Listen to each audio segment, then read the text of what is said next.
Nakahanda na ang mga otoridad sa pagdagsa ng mga deboto ng itim na Nazareno sa isasagawang traslasyon at replika prosesyon mamayang hapon sa Naga City, Camarines Sur.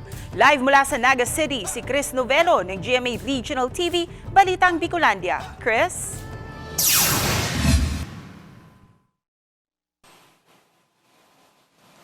Cecil, all set na ang inilatag na seguridad ng kapulisan at ng simbahan sa gaganaping traslasyon at replika prosesyon ng itim na Nazareno mamayang hapon yan dito sa Naga City, Camarines Sur.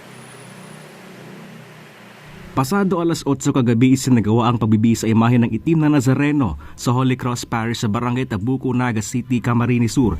Ito'y bahagi ng paghanda para sa isasagawang traslasyon at replika prosesyon mamayang alas 6:30 ng hapon. Nagpaglaog kong digdi, hirak ng Diyos. Mayo na dahil ako mga asakit na kung ano pa man. Yan ang pigano ko. Pero may kong nagdi-devotion sa iya.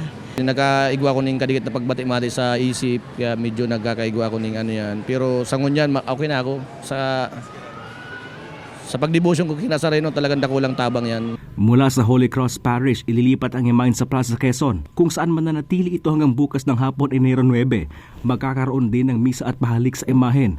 Pansamantala namang isasara ang mga pangunahing kalsada sa lungsod na dadaanan ng traslasyon. Maliban sa kapulisan, may mga force multiplier din na nakadeploy para matiyak ang seguridad ng mga deboto. Bukas ng hapon, pagkatapos ng sunod-sunod na misa sa plaza, isasagawa naman ang Pontifical Foot Procession o ang pagbabalik ng imahen mula sa Plaza Quezon patungo sa Holy Cross Parish. Ang life-size image na ito ng Poong Itim na Nazareno ang ililibot sa 4 na parokya ng Jesus the Nazarene Parish sa Binmalay, Pangasinan kasabay ng kapistahan ng Puong bukas, January 9.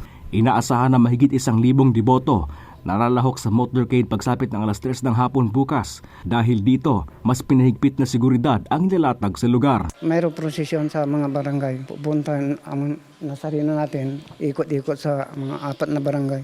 Pupuntahan lahat sila dito, may misa dito. Pagkatapos ng prosesyon po.